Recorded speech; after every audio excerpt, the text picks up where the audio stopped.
All right, guys, I'm here with Mr. Mihatta. I love talking to you, man. I like talking to you. I like It's talking to anyone. talking to agents that actually produce, Okay, I trying to figure appreciate out that. why you guys produce and why a lot of agents fail and get out of the business 18 months, 6 months sometimes. I mean, real estate and it's all you're always constantly, even in your line of work too. Like you have to go out there and just get it. Yeah. And the way I met you was you came down to KW Yep. and you spoke and told people. And I think at that time you were what, a year in? When I joined that office, yeah, probably just a year in the Yeah, business. yeah. So just like what you did, you went out there and told people what separate you from other inspectors, and like what you do differently in your day in and day out.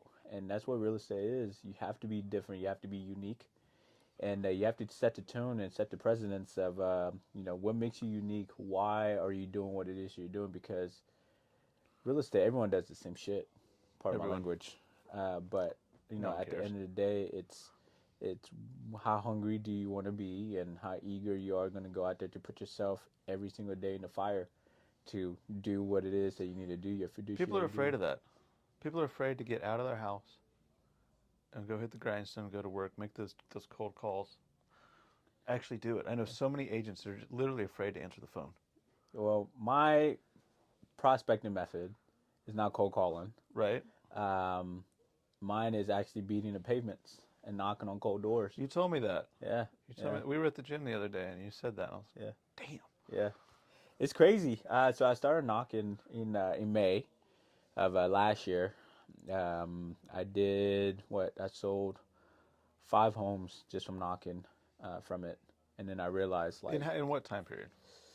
well, so how door knocking works is anything you do now, it translate to maybe 4 or 3 months later, or Mm-hmm. however amount the magnitude of doors that you hit on a daily basis, right? And it's always nerve wracking. It doesn't matter if you've been doing it for 4 years, you've been doing it for a year, you've been doing it for a month. Like you still have that nervous buzz within your stomach, like that butterfly feeling, because again, you're talking to strangers that aren't expecting you. You know, if I knocked on your door, I'm not your family member. I'm a random dude trying to talk to you about real estate, and you probably would not thinking about having a conversation about real estate, right? Mm. So it's always like that daunting feeling of like, man, I constantly got to go talk to new people every day. But it yields a very interesting outlook, which is like yesterday, for instance, I knocked on this lady's door. It was like my 39th, no, 29th conversation that I had yesterday about real estate. I knocked on a total of 115 doors, spoke to 29 people. And my last door, it was kind of funny. She goes, "Man, you're out here doing this." I was like, "Yeah, people think all real estate agents are the same, and they're not." So while we're talking, she shared some interesting information about her neighborhood. Now in real estate, obviously, we can disclose, sex offenders or anyone like that. Right. But she shared with me, she's like, yeah, a couple doors down, there was a guy who was a sex offender, um, and she didn't know about it. Had you already He knocked never, on his door? yeah, Unknowing. unknowing, exactly. Knocked on his door. The house was getting redone to come on the market. A flipper got it, and is working on it. Meaning, an investor is working on putting the house back on the market. But she told me like about a year or so ago, there was like 25 FBI and police officers that showed up on the house, and the guy had Damn. like child pornography and stuff like that. And his son was selling meth, heroin, and all this stuff in the house. So it was like a double whammy. Nice neighborhood. Pretty decent. I mean, he's in Richardson. Nice area. I mean, Nice very enough not quiet. to not Yeah. you think not to have But I that. mean, anywhere you go, stuff Right. like that happen. You could be in Frisco, Yeah. Prosper, Salina. People are going to do whatever it is, right, to get by. I mean, if what I realized is just like, you go, the question that you asked me was, how is it that most agents leave this business within a year or a month or whatever it is? And it's because people think this thing is easy. And what I've been realizing that nothing in life worth having is easy. Nope. Like the girl I have, it took me 4 years to go on a date with her. 4 years, bro. four That's a years long of cleaning. chase, Yeah, long chase, but it's worth it. right? Now we're doing our thing, and we're 5 years into dating and 10 years of nearly being good friends. But it took me 4 years of constant chase to get that, and I tell myself every day like that's the hardest sale I've ever had to like work for. you know. But yeah, so that's a little backstory on things. Grinding, Yeah, grinding. I mean, in that same vein, things don't come easy. I know you're a fitness fanatic. that is true, and I think that's one of the passion that both you and I really share. Yeah, It's definitely. you know, I can't understand how people like for me, fitness isn't just like oh, I want to be big and have my body look chisel and be like an airhead and blah, blah. Like to me, it's like an outlet, right? One of the biggest things is I always see life as like your body, your physical being. You have one of it. Mm-hmm. You don't get a second do over. You have one of it, and whatever you do with it, and every day that one thing that you have, it gets older and older and older. So if you're Worse, not, it gets worse. yeah, exactly. My knee started to hurt at the age of 31. You know what I'm saying? Like if I go do jiu-jitsu, my neck is hurting. Mm-hmm. Like yesterday, I'm on the couch after training on the weekend, over the weekend rather, and I'm sitting there and I'm like, dude, my neck, like my whole left side of my body was hurting. So I took my head and I went this way, and I just pulled down as hard as I could, and I heard like a crack. But the amount of release that I felt, I Yeah. was just sitting on my couch like, oh, like it felt so good. But you know, it just man, you look back, it's like, dude, I'm 31 now. And like years ago, I was 18. Like my body's just taking a beating, right? And every day I Well, if you have to don't figure out a use it, you way. lose it, right? Yeah. Yeah, I look at it. The more people I talk to, the more people I do this podcast with, the more I realize top producing people generally, with a few exceptions, obviously, but most of them are very much into a workout routine. Not saying everyone wants to be like you and I trying to push heavy weights, but just going to the gym 5 days a week, they do that, but it's part of their routine. It's part of their Regimented. discipline, right? And it translates to every aspect of life. Yeah. Even the ones that hate working out, they're like, I really hate working out, but they go because they know it's good for them. Yeah. There's certain things I hate doing. The cold calls, I hate them. Admittedly, I'm not the greatest at them, but I still do them. Why do you think you do them? The cold calls, Mm-hmm. I cold call a lot of. So obviously, like, let's say you're on the buyer side. You've recommended your client calls me, do an inspection. We have a good relationship. As long as I don't piss you off, you're probably going to keep recommending me. I cold call the seller's agent. Say, hey, we just did an inspection on the house you have listed. I know you didn't have much to do with it, but I hope everything went smoothly. By the way, I'd love to earn your business. And it's because I already have their contact info because we needed it to get into the house. Now I have a point of contact for a new agent that I've never dealt with. And so I'll cold call them. And I'd say every 10 phone calls, I get two or three. You know, that's the first time I've ever heard an actual inspector calling the seller's agent. Yeah. Not just the standpoint of like scheduling an appointment, but introducing themselves to earn the business. You know, I do that when if I'm the buyer's agent, I go on a contract. I call title and I introduce myself to title and basically say, hey, you know, my name is blah blah blah blah. Like that introduction of like Mm-hmm. who I am, what I'm about, and how we're gonna get this deal done. Right. So that good like good. You set a good rapport up Yeah. front. Mm-hmm. I've earned a decent amount of business that way. And they'll say, well, what's great is when my inspector finds so much wrong with the house that the listing agent's a little bit, damn. I Yeah. mean, they tore us up. Yeah. So I want you working on for me. I want to be on the other side of that because your inspectors found so much with this house. Yeah. So that's a little, it's a backward sell, but it works for us. That's cool, And man. so yeah, we've earned some business that way. And agents just talking back and forth. Yeah. Obviously, it snowballs. But the listing agent will call the buyer's agent, like, "Hey, this dude just cold called me. Wants to earn my business. Yeah. What do you think of him? I'm not so happy with my inspector right now." Yeah. And usually I earn the business that way. Dude, that's good. That's awesome, man. Yeah. Well, I mean, so 3 years in the business now. First year we did 50 home inspections. Second year we did 300. Dude, that's gnarly. Last year we did 600. Wow. This year we set a crazy goal of 2,000. It's obtainable in a perfect world, but I built the infrastructure. Maddie and I worked to build the CRM system. Everything we built was to handle 2,000 inspections. And we did that in anticipation that if we really grind, we'll be able to get really close to it or hit it. And so we've been really pushing that. I want to shout out to my girl Maddie. Texas misses you, yo. Come back. But I mean, Just to touch base though, is it crazy though? Because I think 2,000 is pretty achievable. It seems like. It when you so I'm part of a coaching program, IEB. It's Inspector Empire Builder. I'm one of the few people in that group, and it's a coaching group of about 2,000 members. I'm one of the few in that group that went from um, uh, everyone does. I'm an inspector, and I want to add another inspector, and I want to learn how to grow my business. I don't have a home inspection license. I'm not licensed. Mm. I sat for all the class. I went to all Can the you tests. publicly say that you're not licensed? Is that an Yeah, I say issue? it all the time. Oh, okay. Yeah.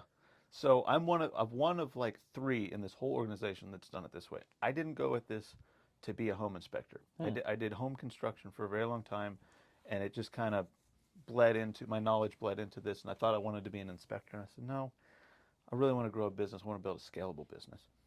And so I sat for all the schooling. I went through every single hour that I was supposed to. It was 394 hours. I did all of it. I sat for all the tests. I just never sat for the actual state exam to get my license. Hmm. Because I know if I got my license, I would start doing inspections because I'm just that type of person. It's like we have a gap in the schedule, no inspectors available, I'm going. Instead of working on my business, I'd be doing the home inspections. Mm. So I'm one of the very few in this coaching program that decided to build a business, be a business owner, and have just home inspectors that are working for me instead of being a home inspector and trying to grow the business. Now, with that, basically you did it backwards I did it in backwards, a sense. but I won't ever go the flipped route. I'll never get my home inspection license. I don't. There's a girl, Harmony Brown. She owns Greenworks. Greenworks is a massive, really respected home inspection business in Texas. She's been in business, I think, 13 years at this point. Um, and I mean, props to her. She built a Goliath. I think she's got 65 inspectors. They did 19,000 inspections last year. 19,000. Is that your goal? I want to, yeah, I would love to have a business like that. I really do. I love business growth. What drives you? We switching the interview? No, I mean I'm just always intrigued by. I mean, because it's like my business, right? People always ask like, what drives me, and it's always interesting to ask someone else like, what drives, right? Because if you talk to someone else in a different field who works like a daily 9 to 5, Bills drive them. exactly. I like I like building something. The cash and the power, for lack of a better term, that comes with it is kind of secondary, quite honestly. It's nice, don't get me wrong. Having money to do what I want is great, but I much prefer, just like in the construction field when I was doing that, I had a great sense of accomplishment when we finished a project and it was built and it looked great. And that was like a physical building. And this is the same concept. I like building something, building a business, the challenge of it. I really enjoy that. And then, I mean, ultimately, I like figuring out how to fire myself from certain positions. So Maddie, for those of you that don't know, Maddie used to work in your office, and she needed to change locations. Now she works for me remote, but I used to answer the phones and do a lot of the things that she does now. And so I needed to fire myself from that if I wanted to build the business. So I fired myself from probably 30% of the work I was doing. I gave it to her, and I've encouraged her. She's been editing a lot of these videos, but it became a lot of hours. So I encouraged her, fire yourself from that. Go out, find someone to edit the videos for us, and then you manage them. And together we'll both kind of Grow fire together. ourselves Yeah, from that position. So that's a challenge that I like figuring out how to that's delegate cool. out. But ultimately, with that comes the time and the freedom. Yeah. And I love to explore. You've seen my Instagram. It's me in the woods. Yeah, I say it no, on I mean, every podcast. first and shoot, dude, when I first met you, I never even knew like you're this like adventurous, charismatic type of person. I never would have even thought. I like Is that getting out there. is that a Highlander you drive? It's a Land Cruiser. Land Cruiser. Yeah, yeah, Dude, one of my buddy, he's obsessed with it. yeah. He's actually at KW. He With mine or just Land Cruisers? Land Cruiser in Yeah, general. yeah. Like that's his like dream car. Most people want a Lamborghini and want a Ferrari. Now he wants like a old school like Land Cruiser. I Like love. I got some parts on order, some rock sliders coming in when the off-road community knew, but I take it off-road. I love really? it. I build it to take me to where my phone loses signal. Huh. As soon as it loses signal, and I know I'm out It's me, the dog, a Land Cruiser, maybe a buddy, So and you're not a we're just. land princess, is what you're saying. Because some of these guys Oh, that thing and is girls, they beat. have like these lifted Jeeps and Yeah. F-250s, and it's just like, I'm gonna go get Starbucks, take my family to go to Walmart, Yep. or Target, or something. I That's text. dope, man. I texted my buddy. I was like, dude, I just did the most Plano thing in the world. I just drove my rigged out Land Cruiser to Whole Foods and spent $200 on food with like 3 bags. I was like, this is the most You belong Frisco in Plano. Beverly Hills. That's what you're saying right Yeah. now. That's just hilarious. that. Yeah, I felt like I was like, oh man, this is. Anyways, yeah, I take it off road. I've ripped axles out of it. I break it. I fix it. Put it back together. Dang. And How many miles do you have in an engine? that truck has 253,000 on it. Yep. 2005 with 253,000 miles I on it. always say Japanese, they know how to make cars, bro. Land Cruisers are built. Is it Japanese? Yeah, it's Toyota, Okay. Toyota, Lexus. Yeah. The LX470 and the Land Cruiser are very interchangeable. But when they build a Land Cruiser, its minimum requirements Mm. are between 200 and 250,000 miles of just minimal maintenance. It has to achieve that. Yeah. So if you do good, decent maintenance on it, there's plenty of them rolling around. I'm always on Facebook Marketplace, and I saw one yesterday with 363,000 miles on it, and the guy still wanted 10 grand for it. Wow. And someone will buy it Yeah. because you probably get another 100,000 miles on them. That's dope, man. That's, They're bulletproof, they are. literally. They go. But anyways, that's a tool for me Yeah. to go on the adventures. To go, it's kind of like building the business. I'm always looking for something new, something exciting, and that truck will take me into the bush. Even with 250,000 miles, I keep up with the maintenance. I do everything myself. I know, to a certain extent, it's going to start and it's going to get me out. It's reliable, Yeah. and so it's a noble steed that gets me way out into the bush. Me and my dog we were in Oklahoma and out in Broken Bow, and I went to some really distant trails. We drove about 30 minutes into the bush, and then where the truck couldn't go any further, then we went on foot another 7, 8 miles. Wow. What's the allure of going out in those distance? Like, what do you find captivating when you're out there? Are you like in your thoughts? Is that your peace? Is that comfort for you, or? So I'm sure you've experienced this, but a lot of agents and any top producing person really enjoys like a hard reset. And for most people, that's travel and just getting as far away from the day-to-day business as they can. You want to know what mine is? What is yours? Well, my knee is wrecked right now, but I was training for my second half marathon. I don't do like trips like that. I need to do trips. But for me, it's like going on long runs or doing jiu-jitsu or something like that. Just escaped. I realized this weekend when I was at an open mat session at my old gym, um, the things that people will find difficult, I find those things like It's so exciting. fun and easy. Yeah, like something like, doing jiu-jitsu or MMA, whatever. Like to me, I find pleasure in that. But then when it comes to like the outside of like going prospecting, it's such a like, I won't say daunting, but it's such a terrifying feeling. Yeah. And it's like holy, like a palm gets sweaty. I'm like talking, trying to psych myself out of it. So is that hurdle, and I'm sure you probably felt it, right? When you're trying to cold call, you have to get over that hurdle of having to do the thing that is truly hard, right? And not fall into the trap of like the mundane of, man, this I did it yesterday. I got so many no's. Mm-hmm. And what I realize is one of the biggest thing, we search for yes when we should be searching for no's, because no's leads to true Enough understanding. no's. Is going to lead to a yes, Mm-hmm. right? And that's one of the things that I'm getting into is understanding the psychology of no's and how pleasurable no's is, because no is not a fear mechanism or like a thing that you should be afraid of.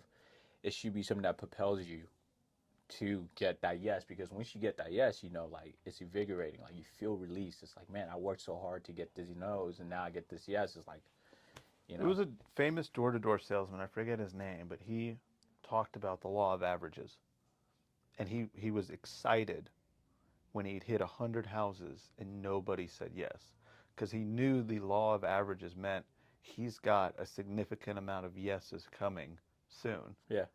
But sure, I hope that's the case. I hit 115 yesterday, bro. Had my sunscreen on. I got a little satchel. One crazy thing that I learned, I did not know this. So, again, it started knocking in May and was very like, I would knock a few weeks and then I'll stop and then something else would come. You got the weather. So, like, some things I couldn't really control. And then like a few weeks ago, I'm knocking in Richardson. This lady, she berates me. Like she comes out, what do you want? You can't be here. I'm like, dude, I'm a handsome black dude with a cowboy hat, man. You can't, you know what I'm saying? Give me my love, yo. Like, you know. But she's like, I'm gonna call the cops on you. I'm smiling. She's like, don't smile at me. And in that moment, I was just like, man, people are truly miserable. Mm-hmm. And I feel like the reason why a lot of people are miserable is because a lot of times people don't have their gift. They haven't really found what like makes them. You know, everyone wants to retire, but what exactly is retirement? I'll never retire. And it's subjective too, right? So when you look at it in hindsight, like we're all chasing this fictitious thing that's going to give us pleasure, but a lot of people tend to lose their life when they retire, and it's like, is that really what you want? Do you really want retirement, or do you want something that you could constantly move the needle in your favor, Mm-hmm. that could make life feel that much more abundant? You know, so Do you find that you catch yourself feeling comfortable in uncomfortable situations you put yourself in, like the cold? There's a sense of comfort in knowing that you're pushing. yeah. So I have, and we'll probably have to do a different podcast for this, but for me, I've been in so many uncomfortable situations that I've retracted from and pulled myself out of it, Mm-hmm. to now where it's like as a lure, like I sometimes will put myself in these situations just to prove that I can get out of it, whatever it is, right? So it's I mean, to answer your question just in full understanding, yeah, I mean, it's a daunting task to do all the time, to be in like an uncomfortable situation, but there's pleasure behind it, right? Mm-hmm. Like you said, the law of averages. Um, by you saying that, now what that register in my head is, hey, if you get to 200 doors, guess what? That yes is going to be plentiful, Yeah. right?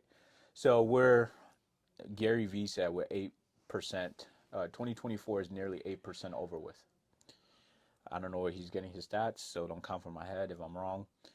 But so if this is February 13th, tomorrow's the 14th, and I'm like, man, I have literally 11 months left to make something catastrophic happen in real estate this year. Mm-hmm. And that's not doing the social media like majority of people are. It's literally doing the grunt work every single day. And what I'm realizing is, social media, you can skill it, but when you do something like the cold calling, you can scale it to a whole nother level. I want to be able to train people in this realm. Mm, That's the goal, right? yeah. And the only way I can be good at that is really go through and do the day in and day out grind and see how it feels, because social media is very is as they said in Wolf of Wall Street, it's very fugazi, it's very fictitious, it's fake, right? It's 100% Yeah, fake. Yeah. you know what I'm saying? Oh People yeah. put this mask on and talk about this, like, nah, like go out here and really show people how to get business. Because if I post, it's not gonna yield. I'll be on the trail for even like off-roading, 6 hours, and there might be 15 seconds of footage that I put on Instagram because it's the only thing that looks cool. Mm-hmm. The rest of it is us stuck with a flat Yeah, tire or what. But it's that one where my truck's teetering back and forth, and I'm just, oh my gosh. yeah, So yeah, I mean, even the real stuff is kind of fake because yeah, people are like, you're doing that the whole time. No, we're driving down a gravel road for an hour just to get to this place. yep, But you don't see that because yeah. it's boring. That's true. So, That's true. but yeah, you're right. I gotta do more of this with you. It's so easy. Like I feel like this is what I love. I love talking to people Mm-hmm. and just finding out some of the stuff that you like to do is just guiding. You, I've met a lot of people doing this. I've met, and then people introduce me Yeah. to new people, and then we get to have conversations, and I get to learn and Well, you- hopefully get to foster a relationship, business relationship. Well, if you're free, so the guys that have this whole room set up as a podcast studio, they do a podcast, and one thing that we're doing is I meet very interesting people from Mm-hmm. door knocking.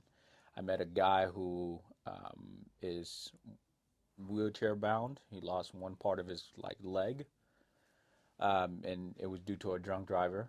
Oof. Yeah, and then I met another guy who was a fanatic when it comes to like artistry. Like he draws oil, chalk, whatever, painting very well. So we're gonna have him on the podcast. So I say that to say, like, one of the biggest thing and the lure that's making me want to knock more is the interesting amount of people. Like yesterday, I met a guy. He dropped a nugget on my head that it kind of made me like, man, I need to be out here doing this thing a little bit more. Like, yeah, I'm gonna get a lot of no's. People are gonna be mad at me. It is what it is. But he goes, if you talk to so many people, you help so many people in the general public. When you look back in a year, the amount of money and the amount of opportunity you're gonna grow for yourself is gonna be like astonishing to where you probably won't know how to spend the money you're gonna make. That's that law of averages Yeah. again. It's just, yeah. So it's like, man, it's so crazy. And there's a random dude that I met. His name was Rick, and just having a conversation with him is like, wow, like you're absolutely right. It just the hour that you put in your craft is gonna yield to something. And I think that's why the new agent gets into this business. You have $1 million listings, you have social media, you have all these shows that makes people think like real estate is easy. It's not. It's work. You got to work. Well, you said something there that almost every successful agent says, that the people. It's that it's not transactional, it's relational. Very much so. You earn the relationships, the transaction comes. Mm-hmm. You focus on the transaction, nothing comes. Yeah. You might get one, Yeah. and you never talk to that person again. And there's agents who does mass numbers, and it's all transactional. In the beginning, it's like relational because they want to like earn your business. But once it's done, they don't do anything after the fact. Well, so they then lose you that lose those business. Yeah, they don't have a customer for life. Yeah. You don't really, and that's What the do thing. you do to keep them? I mean, I know there's social Dude, media, I having no, conversations. I don't do but anything on social media. I really, like today, I make gratitude calls to some of my people. that's big. I called one of my clients today. They're looking to possibly buy a $1.5 million home. And, we didn't speak for several months, but I called them. I was just like, hey, you've impacted my life, very minute, but you made an impact in my life. And we share moments, and you're at my first ever client event party. And I just want to say, it's been a pleasure just getting to know you and your family. Wife is like, oh my God, thank you so much. My daughter's turning 11. I thought you were calling to say happy birthday to her. But it's just like that not so much so surface level, because I think that's what a lot of people try to do. They try to know people on a surface level base.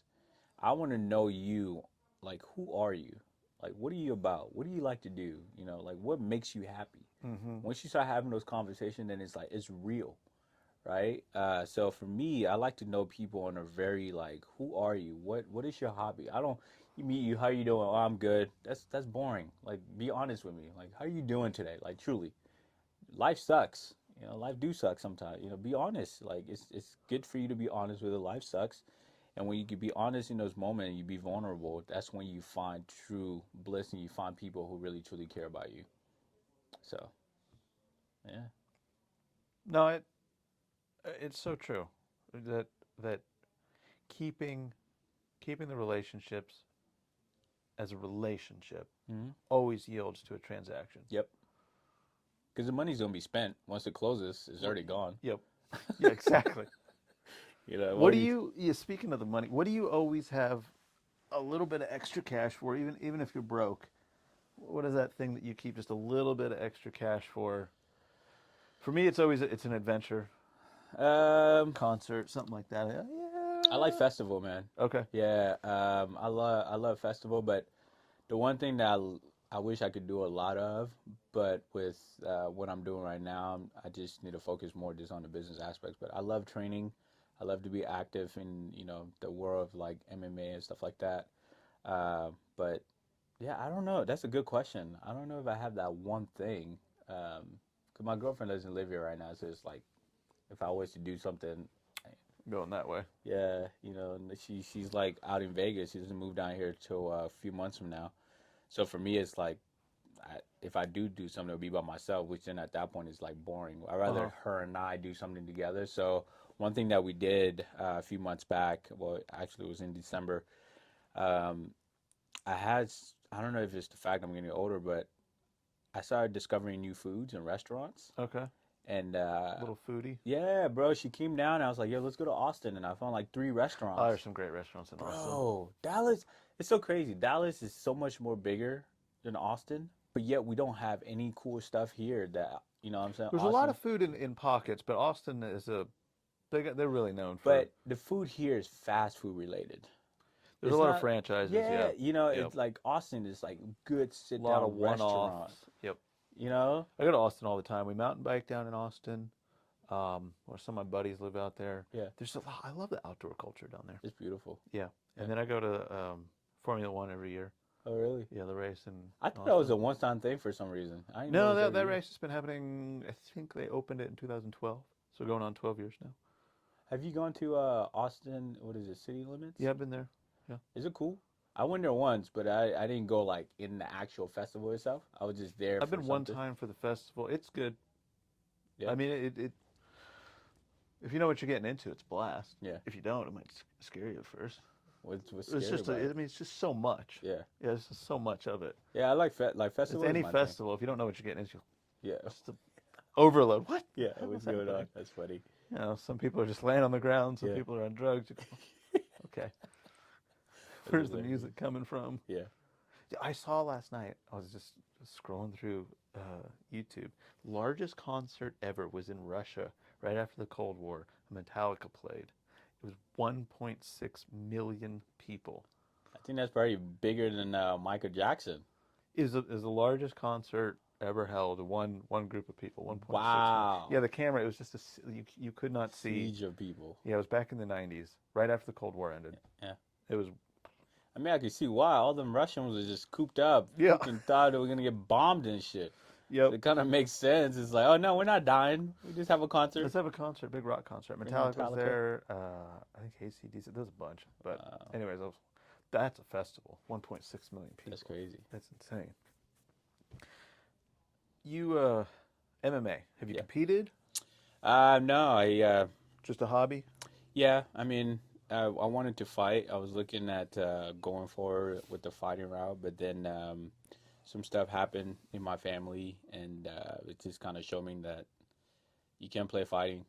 You cannot play if your mind isn't in it, your body isn't in it, you're not hungry to go for it. You cannot play that sport. Like you would get beat and hurt. How many times have you walked up to the mat, seen someone be like, "I got this," and then Oh yeah, my good just been friend. pretzeled up? Yeah, he in Vegas when I was training out there, he did karate. So I was like, yo, come do jujitsu, Yeah. because we'll watch MMA and stuff. And he came down. I was like, bro, leave your ego at home. He's like, nah, bro, I'm gonna tap you out. I was like, okay. Long story short, we end up rolling, and he ends up bleeding on my shirt. Choked him out.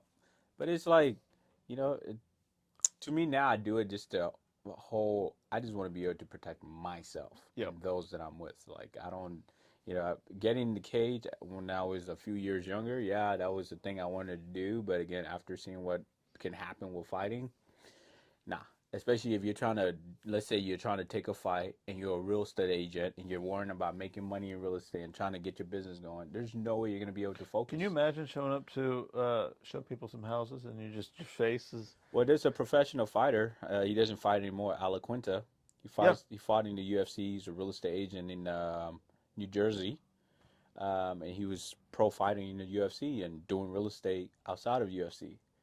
Now he realized, like, dude, what am I doing? Like, so now he's full fledged into, because he knew, like, you can't do something that is so extreme and trying to do another thing that's also extreme. Like real estate in itself is very extreme. Like you don't know when you're gonna get paid. Well, that's why the stats are the stats.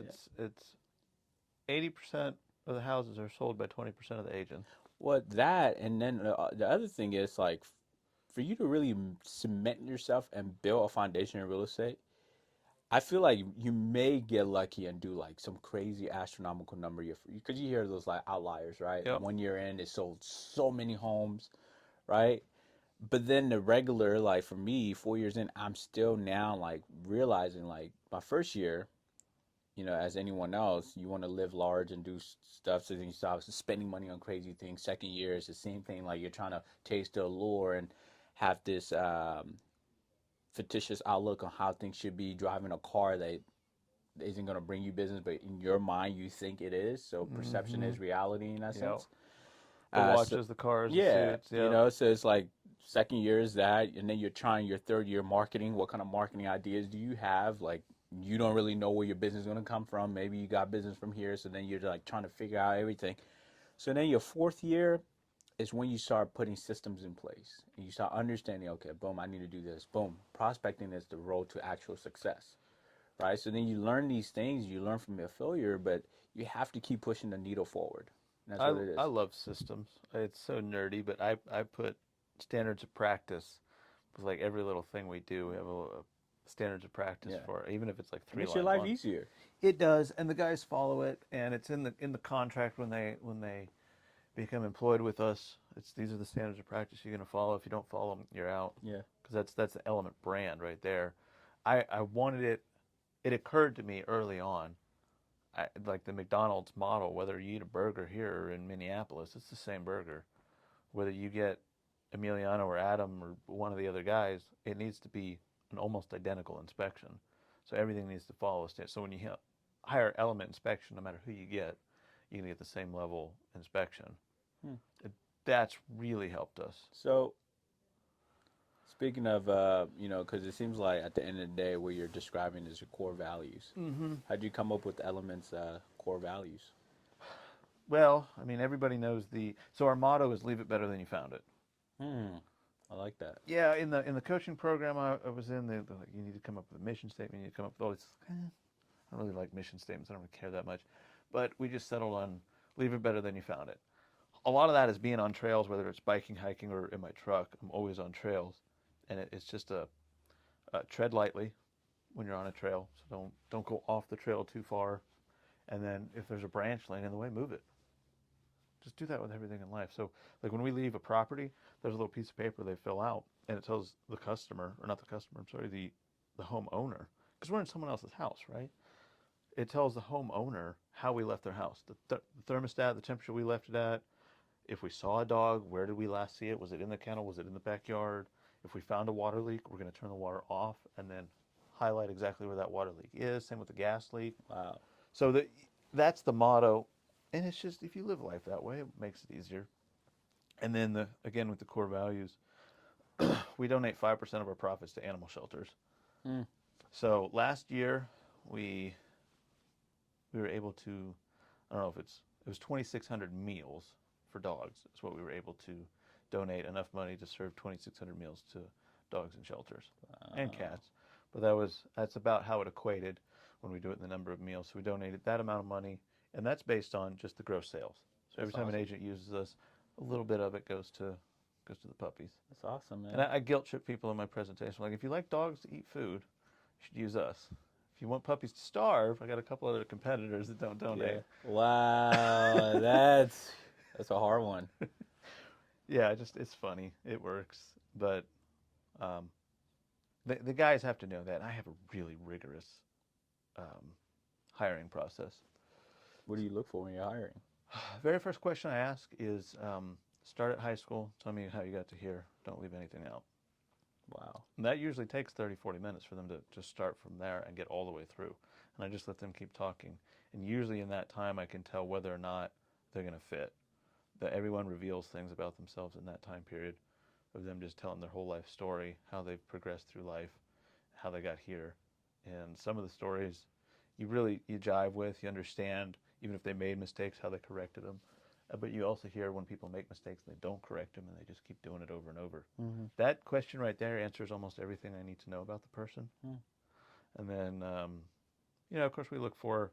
I don't really care if you've ever done a home inspection or not. I mean, we can train you, but it's that the culture must fit, and then the training can come later, not the other way around. And one thing that this coaching thing practices so much is hire before you need the person. So know that you're probably going to be 3 months of spending money and not really getting a return on, not being able to use them to their full potential. But if the business is growing and you're firing yourself from positions and you've hired someone that fits a mold, fits the culture, the training will take place, and then they'll start picking up things on their own. And so you can grow with a buffer zone, a little bumper, so you're not just running up against the wall going, oh my God, we need it. We need to just hire a warm body to fill the spot. Are you the only CEO, or do you have like a partner? No, it's just me. Just you? Yeah. And then you said how many employees? We have 5 inspectors, and then Maddie answers the phones and she runs my calendar. I just wake up every morning and go, oh man, I got a lot to do. Yeah. And she's put in all the things. Wow. She does the social media, And then again, I saw Maddie as a really a leader in the business. She's starting out kind of in a mid role where there's some leadership and some You gotta clerical. make her head big, bro. I, Be calm. Pumps the brakes. but That's that's when. I worked alongside her with the vendor program for a long time, and I saw a lot of value, and I want to hire her, Yeah. right? And other people I thought I wanted to hire, and you kind of watch them for a few months working in their roles, and realize like, no, they're not going to work out. So I'm very slow to hire. Pretty Are you quick. quick to fire? I am, yeah, definitely. Yeah. If you don't follow the standards of practice, you've been warned about them. It's been 2 weeks, and you're not following the standards of practice. I don't need you. Yeah. Yeah, there's no point. Wow. I'm not going to waste my time. I don't. I didn't start this business just to give people jobs, right? I know it sounds capitalist and everything, but I started this business, one, to grow a business, two, to be successful, and ultimately have a business that runs itself and to have the free time to be out in the woods with my phone disconnected. Yeah. That's cool, man. So, That's but awesome. yeah, I mean, I enjoy it. I enjoy the challenge. Business development's fun. Yeah. Yeah. That's dope. What else do you do besides the real estate? Just a little side hustle That's it, man. All my focus is in besides that. just rocking cowboy hats? Yeah, just got this hat in Vegas. I started wearing the hat to actually knock because one, I'm in Texas. Two, I'm a black guy knocking on people's door. So to not have people see me as a black guy walking up to their door, because if I was wearing a regular hat, like, A ball cap. yeah, that would come up like, who the heck is this? But you live in Texas, and It's Texas good are sun known for protection too. that, but mainly it's just for people to Yeah. look past me. And I get compliment on the hat more than I do anything else. It doesn't matter if I'm wearing a suit or not. Like people, that's a nice hat. You look really good in that hat. I'm like, oh, okay, Okay, I'll keep wearing yeah. the So hat. I just put the hat on, and one thing is just like any other business. You said leave it better than you found it.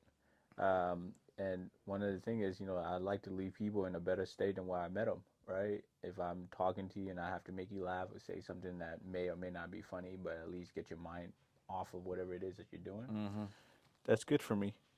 So yeah, that's it. But yeah, one of the biggest things, like I realized, like I said, going on this October would be 5 years in the business, is just really putting my foot into doing what suck, doing the suck is what Yeah. I'm gonna coin it, is doing the stuff that sucks on a day in and day out business, and seeing what fruits is gonna bear from it. And it took me nearly 4 or 5 years to realize that, because Mm. again, the first year you get lucky. My first year I did about 3 to 4 million. My second year I did 6 million. Third year I did about 6 to 7. Fourth year went down. Now at fifth year in, I'm trying to shoot for the moon. So it's like, okay, how can I shoot for the moon? And the rules of averages, just going out there. So now I gotta up my time out in the field. If it's, instead of starting at 1, start at maybe 10. Even though some people are gonna get mad at me, but I get longer hours Yep. out there, which I can get more no's quicker. And what I realized, this guy said it one of the best. He goes, when you call people in the morning, I don't know if you find this to be true, but if you call people in the morning, you get their fake sense. Because when you wake up in this morning, you want to put on like this, oh, the day's going to be great, Uh right? huh. And then as the day goes on, you really see how much of a toleration you could tolerate. And then when it's like, you know, afternoon, whatever, your real you come out, like who you really are come out, because you're either hungry, you're pissed off, someone pissed you off. Yep. So for me, when I start at like 12, I get the real you. Or like if I start after 12, I get the real, like I get to see like, how are you? Are you gonna be mad at me? Like if you're rude, like I know like this is how you really are in a sense, right? So I've never started knocking early, but yeah, just leaning in a little bit more on prospecting, and I got a few listings out there, business people. Everyone's on the fence. Like it's such a weird thing. Like you would think it would be rocking like crazy, but it doesn't feel like real estate has bounced back yet. We got this is February 13th, 24 right now, and we did, or the 12th or whatever. All of January we were completely dead, completely dead. And then in the last 2 weeks we've done more than we did in the whole month. Mm-hmm. So I see it starting to bounce back. I hear a lot of agents talk about it. Yeah. I think people are just getting used to like this is the new reality. Yeah. Yeah. I think that's what it is. I mean, it took some time, obviously, jumping from nearly 8% to 6.75% is drastic. I mean, you're talking 1.5, well, 1.25 in difference from where we were at. So it's like when you look at that and you look at it now, you are right. Like people are getting comfortable with the new norm. Mm-hmm. And I think that's what it had to take was just being comfortable with the new norm and seeing like, oh, the Feds are saying they're going to drop it X more points, but it hasn't happened yet. And I think it's more of a smart strategic thing that Jerome Powell is doing. But at the end of the day, it still put people in a weird situation, especially if this is your livelihood, right? Because you rely on what the Fed does for people to make a move in real estate. We're still not seeing the uptick. I think we're behind the eight ball of about 198,000 homes sold less last year than the previous. Jeez. So it's like, Do you dang. follow Buffini? Are you a Buffini fan? I've listened to his stuff. Yeah. Yeah, His I've predictions are usually pretty on. yeah. There's a guy I listen to that called BAM, Broke Agent Media. I think that's what it stands for. And they spill out some information and content every Monday or so, or every week. And I listen to their stuff and trying to get a insight. And I think that's one of the other things too is like you got to educate yourself in what you're doing. You don't have to be Einstein, but you at least have to throw some facts out there Mm-hmm. that could draw people in and want to have a conversation with you. And again, most people think it's just posting a video on social media and you're just gonna get clients, but it's like you have to have tangible value. You got to be an expert in your field. Yeah. People can see right through it. If you don't know what you're talking about, I mean, you've encountered the car salesman. You ask him a couple questions about the car. He has no idea what he's talking about. You're not here. Mm-hmm. You're not present. Yeah, it's true. It's crazy. You got to be an expert in your field for people to trust you. Once they trust you, then you can build that relationship. It's true. We post on Wednesdays. It's called Ever Wondered Wednesday on our Instagram, and it's basically me being an expert in the field of construction, homes, residential, sometimes some commercial stuff. But I did kitchen and bathroom remodels for about 16 years. Mm. I still do a little bit of it, but I don't focus on that business so much. But through that, I learned a lot about houses. Mm. And so on Wednesdays, we just do Ever Wondered Wednesday. Ever wondered why opening your microwave while it's running will shorten the life in half? Check out the Instagram if you want to know. Really? Yeah. I did not know that. Yeah. There's just little stuff like So are that. you supposed to hit like cancel? Cancel and then open it. Yeah. There's a switch, a physical switch. When you open the door, the physical switch breaks the circuit. So the circuit becomes open, power doesn't flow anymore. But every time you do that, there's a little arc of electricity and it builds up carbon. And when it builds up carbon, eventually the connectors won't be able to connect very well. Wow. And so your microwave stops working. And of course, most of the manufacturers won't sell you just the switch. They're like, oh, you got to buy a whole new microwave. Wow. Do you think the same thing happened to your dryer? Because most people that just open it, I do that sometimes. Yeah. open it. Yeah, there's going to be a physical circuit there. Maybe. Because it's always the same thing as a microwave if you really think about it. No, because a microwave has a microwave's dangerous. It's Okay, question. Yeah. When you put food in a microwave, I know this is probably not your space of expertise, but do you cover your food or do you just put it in there? Me, I put a paper towel over it. Do you think that prevents anything? Because I always wonder, like, Oh, it stops it from splashing. well, stop. I'm talking about like because it's radiation that's being processed through, right? I'm guessing. It's microwave Yeah. wavelengths, microwaves that disrupt the atoms and get them moving. Atoms moving create heat. So that's what's happening in there. It's a certain wavelength that gets atoms literally jostling. As they're moving around, they create heat. You just taught me something new. Look at that. See? But there's this huge amount of power flowing through it, which is why there's a cutoff switch. In a dryer, I don't know. I don't think that a massive amount of power is going through the door. I think it's all controlled in the actual controller, and that's just a signal switch. I don't think the power is actually flowing through that because that's 220 volts, and that switch doesn't look big enough for that. Yeah.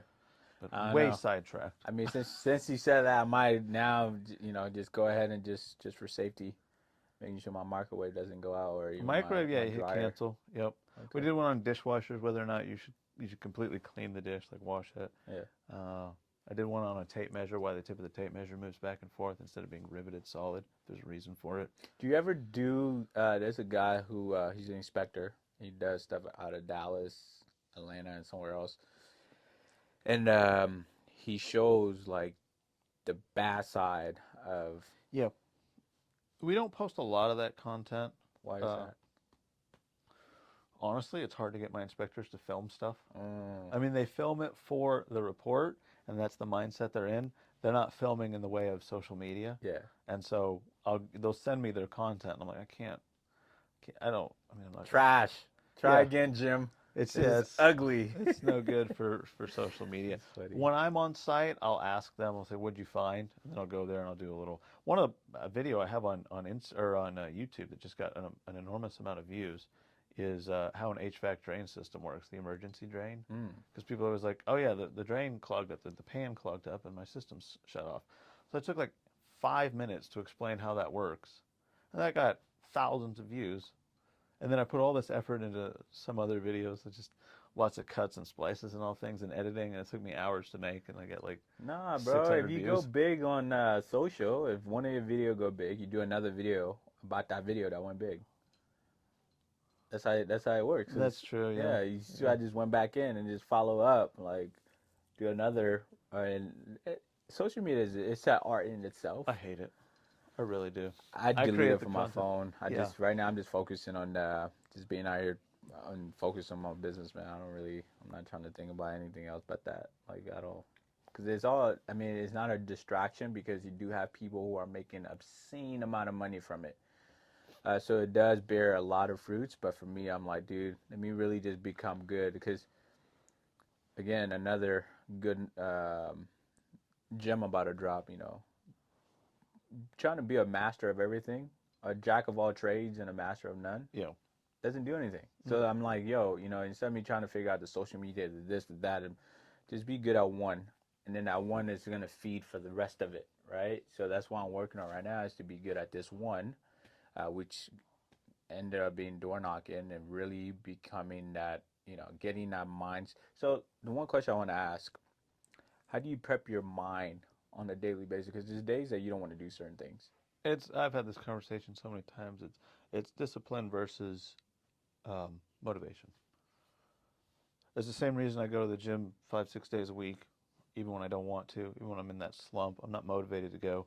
It's just having the discipline, knowing that if I do this, it will yield results. And I know that's true. This dude is ripped, yo. He's like a Hulk. I'm dead serious. Don't let it fool you. Comes in with his little shorts on, bro. Yeah, The yeah, man yeah. is like stocky. I hear freaking. How much do you bench? Today, probably like 315. Probably like look how nonchalantly. That's how you know this man is a strong man. Well, no, I say that because I used to bench a lot more, so Damn. I've lost some of that, you know. But I think I've hit 315 probably like that was the earliest days in my early years of lifting. Now I just do 225. I That's it. work out with 225, and every once in a while I'll put three Hey, plates don't make on it just to seem like make this sure. little boy weight. 225 every single person's goal. Every person that gets in the Yeah, gym, that's true. 225 is the goal. And then after that, it's like now you're trying to feed into something else. But 225, that's good weight. It gets It the is. job done. Do you do any supersets? Like, how does your workout routine look like? Mm, honestly, I copy a lot of Arnold stuff. Push pull days, back and chest day. I do that. I do the Arnold presses. Yeah. I mean, he's the king for a reason. Yeah. You know, I don't do anything that Ronnie Coleman ever did. That man was insane. Dude, That man was now you insane. see what happened to him. He had all Yeah. his disc fused. Yeah. Can't even walk. He can't That's walk. the saddest thing. I know. He's the biggest man on earth. Yeah. No, I used to lift super heavy, really heavy. I was always aiming for 4 and 5 plates on everything. Um, Why? I have no reason. Just I always get worried about injuries. That's Yeah, why I keep well, it that's- very like me right now is just maintain. My Like body started hurting. yeah, like my elbows was the biggest. Mm-hmm. My elbows, I used to weigh like 189. Yeah. And I was big and it would look good, but it was just like my elbows, my knees. And then after a while, I was like, dude, what am I doing? I'm deadlifting 495, like for what? Yeah, exactly. So I was up in those ranges, and when I started mountain biking more, I did it when I was a kid. Mm-hmm. I never gave it up, but I didn't take it super seriously. And then when I picked it back up again, 5, 6 years ago, and got really into it, Yeah. you cannot look like a cloud, a giant man, and get on a mountain bike No. and move it around. So I'd probably drop 20 pounds just doing that. And How that much do you weigh right now? 175. Oh, shoot. Yeah. You look bigger than me. I'm 170. I weighed myself this morning. That's crazy. I That's got wild. I got up to 195 Wow. working out, and I had to eat 5,000 calories, and Damn. that was hard. That sucked. What are you eating right now? Uh, calories wise, 3,000, 3,500. So, funny thing. Do you get mad if people call you? Because I was looking at your name years ago, and I was like, is it Louise or is it Louis? I don't care. Well, you should care. I don't care. No? We live in Texas, and there's an unbelievable amount of Hispanic people here, Spanish speakers, and it looks just like, so Luis is Luis, and mine is Louis, Louis. So everyone calls me Luis. Anywhere I go, your order. Luis, your order? Yep, that's me. I don't care. Become accustomed to it. It doesn't matter. Yeah. Just want to make As long sure. as I get my food, I don't care. Call me anything you want. Hey, you. Dirt. Yeah, Joe, come here. exactly. I don't care. Oh, but I mean, to go back to your question, it's motivation versus discipline. To get up every morning and do all the grind and do everything and putting it on my calendar. If I put it on my calendar, I'll be there. If it's not on my calendar, I won't be there. So I'll admit it. I forgot. I think I probably wrote this on my calendar, but I may have put it on the wrong. I think I put it for Wednesday. I almost missed you. Yeah. And Maddie called, and I was leaving to go door knocking, and she called me. I was like, Whoops. I already said it. And so I had to come. I'm going to go again. What is it? It's 3. So once we wrapped up, I at least got to get somewhat in. Yeah. So it's like something is better than nothing, right? If it's on my calendar, I will go to it. It's very, very rare that I won't go to something on my calendar. So I know for myself, the discipline is just put it on my calendar and I'm going to go. Nice, man.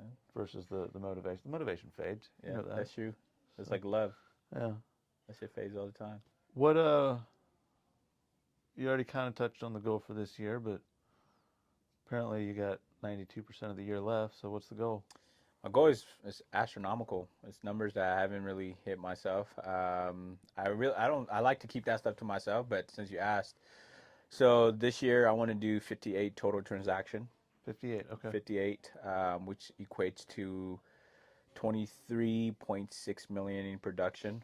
Based on your average home sale? 400,000. Yep. That's a great market to be in. Yeah. It's just on average. I'm just basing it off of, Yeah. DFW average. Yep. I may get more. I have clients who are buying in different price point range, but just average 400. So when I go knock and I knock around like that high 3s, 400, right? Because I know it's going to yield anywhere. Those between houses 9 to 12. move too. Yeah. So on an average 400, go on about 80 plus listings. Sign 75, and I figured probably 50 to 60 of them will close. And that's it. On a daily, weekly is to have about close to about 187 conversation, which equates to about 783 conversation a month. Do you have an accountability partner? I don't. I mean, right now it's my girl. That's about it. Because you have to answer to them. You want to be one? I'll be one with you. Yeah, Okay. I'd be game. I think that would be awesome. Every Monday morning between like 8 and 11, Maddie and I will go over and she holds me accountable. Yeah. I'm supposed to. She's a little firecracker too. Yeah, I know. The Ever Wonder Wednesdays, she's on my butt about those all the time. But it's 2 of these a week, 2 interviews a week. I feel like I'm your best. You're up there for sure. No, I'm your best. I can't be just up there, bro. Who else? No, this has been one of the easiest conversations, honestly. That's what I'm saying. Some people I gotta carry it and you gotta like, private pull out. them. Yeah, Like, you are weird. I'm like, bro, it's camera. You guys take pictures. You on your phone. They're just talking to someone. Like, why is it so weird? Just because the camera's there. But Yeah, I shoot, dude. I'm all Accountability for it, partner. man. Yeah, that helps. It'll keep you Yeah. ask you how many transactions, I have how many houses you hit. my team lead. I went from being just myself. I joined a team, which now I'm understanding the leverage aspects of it. So I'm on a team now, and he calls me every Wednesday, asks me how my weeks has been, how was this going, blah blah blah. So one of the biggest thing I'm because we all get burnt out, Mm. right? And the biggest hurdle that I'm working on getting over, because I don't want to say trying, it's working on getting over, is doing the suck when you don't want to do the suck. Pause. Yeah. So trying to just constantly do what's needed to be done on a daily basis without like, oh man, because we like you said, we all get burnt out. And especially with the field that I'm doing for to make a living, getting told no every day Yep. just for the possibility to get that one yes, which is, I mean, at the end of the day, is worth it, especially if you're talking about the money that real estate agent makes. Yeah. It's crazy. That's that law of averages. There's a lot of YouTube videos on it and a lot of people that talk about it, but it's a real thing. Yeah. I mean, it's an interesting study, but it's proof. If you consistently do it, the results will be there. Mm-hmm. I mean, there are many times where I fail, but if you just keep doing it, Yeah. you'll get there. Right. That's what's up, man. So, all right, man. Dude, I Thanks for appreciate sitting it. with me today. Thank you. Yeah, Thank absolutely. You, subscribe. Let the man know.